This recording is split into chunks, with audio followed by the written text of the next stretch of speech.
قال الله تبارك وتعالى في الكلام المجيد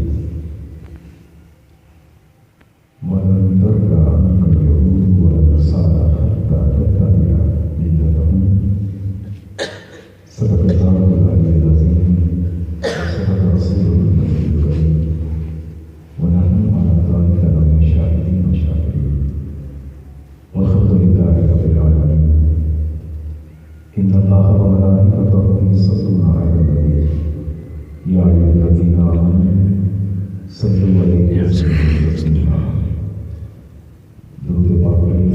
الصلاة والسلام عليك يا سيدي يا رسول الله وعلى آلك وأصحابك يا سيدي يا حبيب الله الصلاة والسلام عليك يا سيدي يا رسول الله وعلى آلك وأصحابك يا سيدي يا رسول الله مولاي صل وسلم دائما أبدا على حبيبك خير الخلق كلهم منزلا عن شريك بمحاسنه وجوهر حسنه غير منقسم يا نبي المصطفى بدر مقاصدنا واغفر لنا ومكان واصل الكرم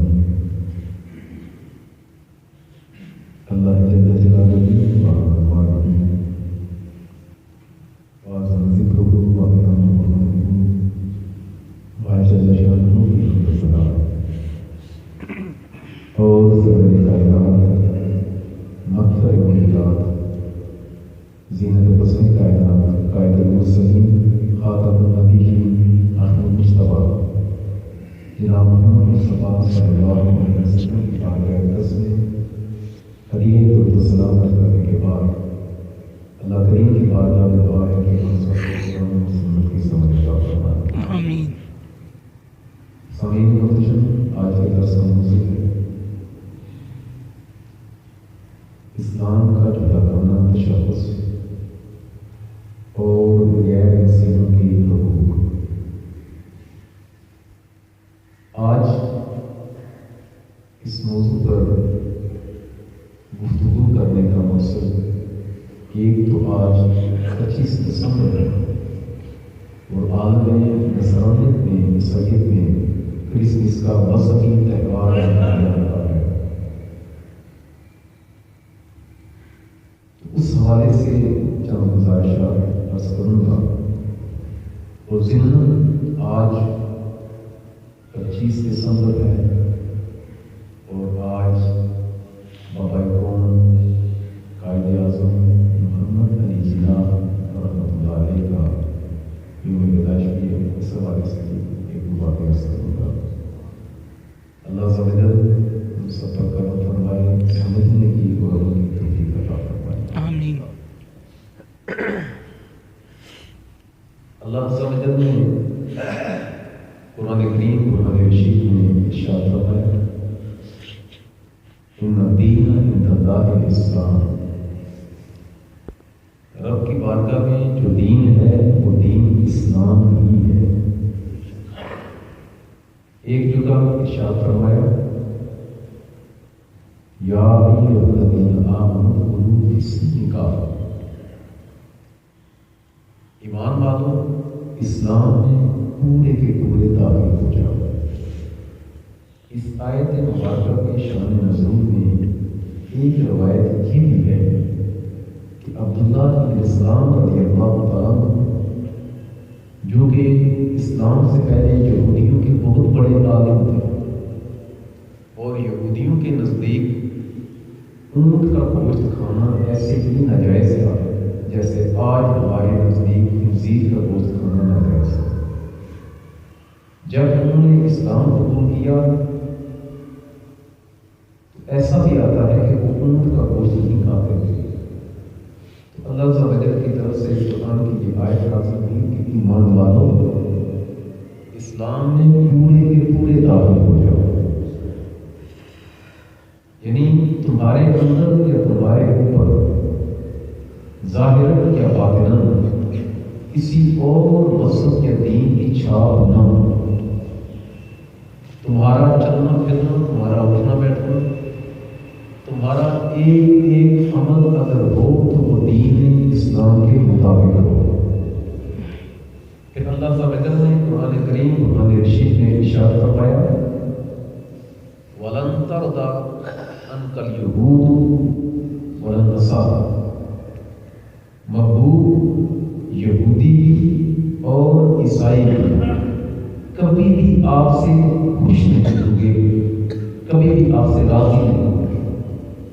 کب تک راضی نہیں ہوں گے؟ حتیٰ تتبع ملتہم، جب تک تم ان کے دین کی پیروی نہ کرو تب تک وہ تمہارے ساتھ راضی نہیں ہو سکتے۔ یعنی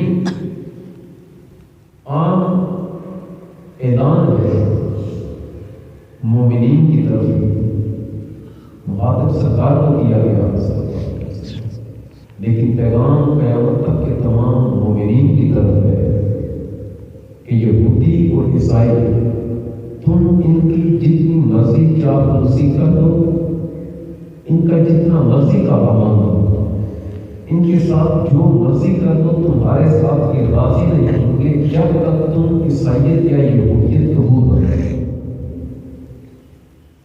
اور پیچھے اللہ تعالیٰ نے یہ بات صراحتاً ارشاد فرمائی، یاد رکھنا ان الدین عند اللہ الاسلام، رب کے نزدیک نہ یہودیت مقبول ہے نہ عیسائیت مقبول ہے، رب قبول کرے گا تو تمہارا دین اسلام قبول ہوگا۔ سبحان سرکار دو عالم صلی اللہ علیہ وسلم نے ارشاد فرمایا، قد ترکتکم علی ملۃ بیضاء لیلھا کالنہار، میں تمہیں ایسا دین چھوڑے جا رہا ہوں جس کی راتیں بھی ایسی روشن ہیں جیسا دن روشن ہوگا۔ سبحان مشکات میں ہے نبی کریم صلی اللہ علیہ وسلم کی بارگاہ میں حضرت عمر فاروق حاضر ہوئے، عرض کی آقا میں نے تورات میں فلاں چیز پڑھی، میں نے فلاں چیز پڑھی، میں نے فلاں چیز پڑھی۔ سرکار دو عالم صلی اللہ علیہ وسلم نے ارشاد فرمایا کہ کیا جو میں لایا ہوں تمہارے لیے وہ کافی نہیں؟ میری تعلیمات تمہارے لیے کافی نہیں؟ عمر خدا کی قسم اگر موسیٰ بھی میرے دور میں ہوتے تو میری شریعت پر یا میری سنت پر عمل کیے بغیر ان کا بھی چارہ نہ ہوگا۔ مطلب ان کو بھی اگر کامیابی ملتی، رب کی بارگاہ میں مقبولیت ملتی تو انہیں میری سنت پر چل کر ملتی۔ آج کچھ دلت قائد لوگ انسانیت کے نام پر اسلام، یہودیت، نصرانیت سب کو ایک مکس کر کے پیش کرنے کی کوشش کرتے ہیں اور سمجھتے ہیں کہ شاید وہ انسانیت کا کام کر رہے ہیں۔ ہمارے لیے سب سے بڑا حکم،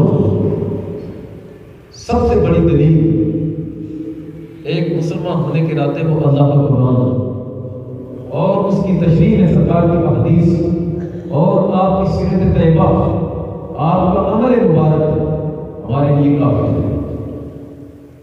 سرکار دو عالم صلی اللہ علیہ وسلم نے ارشاد فرمایا، من راغب عن سنتی فلیس منی، جس نے میری سنت سے رخ پھیرا وہ ہم میں سے نہیں۔ یہودی اور عیسائی اللہ عز و جل نے قرآن کریم قرآن رشید میں ایک جگہ ارشاد فرمایا کہ جو ان کے ساتھ مشابہت، جو ان کے ساتھ دوستی کرے گا، من یتولہم فہو منہ، کہ تم میں سے جو ان کے ساتھ یاری لگائے گا، دوستی لگائے گا، فرمایا وہ انہی میں سے ہے۔ پھر ایک جگہ اللہ عز و جل نے قرآن میں ارشاد فرمایا، ایمان والو لا تتخذوا عدوی وعدوکم اولیاء، ایمان والو میرے دشمنوں اور اپنے دشمنوں کے ساتھ یاری نہ لگاؤ، دوستی نہ لگاؤ۔ تمہارا دلی میلان ان کی طرف نہیں ہونا چاہیے، تمہارا قلبی رجوع جو ہونا چاہیے ان کی طرف نہیں۔ میرے اور اپنے دشمنوں کو اپنا دوست مت بناؤ کہ یہ کبھی تمہارے ساتھ راضی نہیں ہو سکتے۔ اللہ نے قرآن کریم قرآن رشید میں واضح طور پر حکم ارشاد فرمایا، محبوب یہ جو یہودی ہیں، یہ بات ارشاد فرمائی، یہودی اور عیسائی جب تک تم دین پر قائم ہو، اسلام کا پرچم بلند کر رہے ہو، دین کا نعرہ لگا رہے ہو، تمہارے ساتھ تب تک یہ راضی نہیں ہو سکتے۔ اور قیامت تک کے آنے والے تمام مسلمانوں کے لیے یہ پیغام خیر ہے، یہ رب کا نور، اس کا قرآن، یہ مشعل راہ، یہ رب کی بارگاہ میں پہنچنے کا ذریعہ ہے، جو ببانگ دہل کہہ رہا ہے کہ تمہارا ایک علیحدہ تشخص ہے، یہودیت اور عیسائیت ایک علیحدہ مذہب ہے، تم کامیاب اگر ہوں گے اور رب کی بارگاہ میں تمہاری حاضری اگر مقبول ہوگی تو وہ دین پر چل کر ہوگی۔ اور ہمارے اس دور میں نے کہا کہ انسانیت کے نام پر یہودیوں کے ساتھ، عیسائیوں کے ساتھ تعلقات کو کامیابی کی ایک جو ہے وہ دلیل قرار دیا جا رہا ہے، حالانکہ کامیابی دینا، کرم کرنا وہ رب کے اختیار میں ہے، وہ چاہے تو ذرے کو آفتاب بنا دے اور چاہے تو بڑے بڑے پہاڑوں کو ریزہ کر دے۔ سرکار دو عالم صلی اللہ علیہ وسلم کے عمل مبارک سے بھی ملتا ہے کہ آقا کریم صلی اللہ علیہ وسلم نے یہودیوں اور عیسائیوں سے نفرت کا اظہار کروایا۔ قرآن تو بابا کے گوھر کہہ رہا ہے، میرے چند کلمات آپ کے سامنے پیش کریں۔ سرکار دو عالم صلی اللہ علیہ وسلم نے ارشاد فرمایا، من تشبہ بقوم فہو منہم، جو کسی قوم کی مشابہت اختیار کرے گا وہ انہی میں سے ہے۔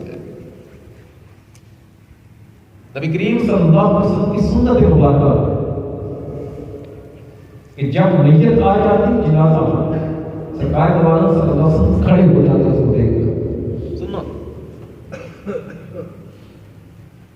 روایت کا مفہوم ہے کہ حضرت عبادہ بن صامت رضی اللہ عنہ ارشاد فرماتے ہیں، جب تک میت کو دفن نہ کر دیا جاتا آقا کریم صلی اللہ علیہ وسلم کھڑے رہتے۔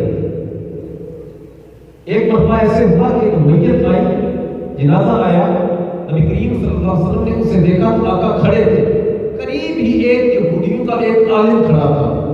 اس نے کہا، اے محمد صلی اللہ علیہ وسلم، جس طرح آپ میت کو دیکھ کر کھڑے ہوتے ہیں ہم بھی اسی طرح کھڑے ہوتے ہیں، جس طرح آپ میت کا احترام کرتے ہیں ہم بھی کرتے ہیں، آپ میت کو دیکھ کر کھڑے ہوتے ہیں ہم بھی یہی کام کرتے ہیں۔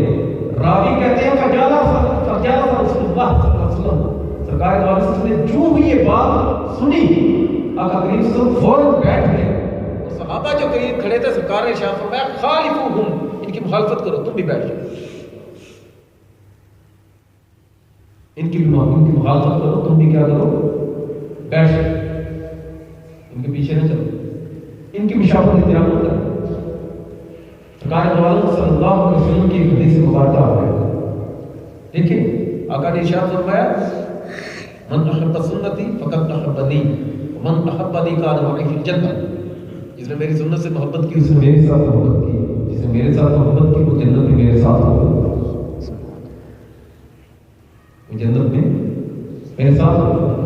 یہ ایک عام سا عمل کہ میت کو دیکھ کر کھڑا ہو، سرکار دو عالم صلی اللہ علیہ وسلم نے ارشاد فرمایا کہ خود بیٹھے بھی، اور سرکار نے باقاعدہ ارشاد فرمایا کہ خالفوہم، ان کی محافظت کرو۔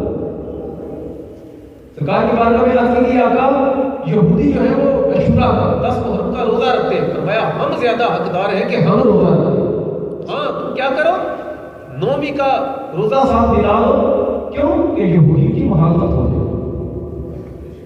سرکار دو عالم صلی اللہ علیہ وسلم کی بارگاہ میں ایک مرتبہ غالباً ایران سے کچھ لوگ آئے، ایک دو لوگ، ان کی داڑیاں منڈی ہوئی تھی، نبی کریم صلی اللہ علیہ وسلم نے ان کی طرف دیکھا اور چہرے پر پھیر دیا۔ سرکار دو عالم صلی اللہ علیہ وسلم نے ارشاد فرمایا، یہ تم نے کیا کر رکھا ہے؟ مفہوم بتا رہا ہوں روایت کا، یعنی یہ داڑیاں کیوں منڈوائی ہوئی؟ سرکار دو عالم صلی اللہ علیہ وسلم نے ارشاد فرمایا، مونچھیں بڑھاؤ اور مونچھیں ترشاؤ اور داڑیاں بڑھاؤ، یہودیوں کی محافظت کی شکل و صورت اختیار کرو۔ ہماری اگر کامیابی ہے، اللہ تعالیٰ نے قرآن کریم کو ہمیں رشید کے واضح طور پر ارشاد فرمایا ہے، قد افلح المؤمنون، سب سے بڑے جو کامیاب ہیں وہ مومنین۔ سرکار دو عالم صلی اللہ علیہ وسلم نے ارشاد فرمایا، قرب قیامت میں تم یہودیوں کی پیروی کرو گے، تم یہودیوں کی پیروی کرو گے، حتیٰ کہ اگر وہ کسی سوراخ میں گھسیں گے تو تم بھی ان کے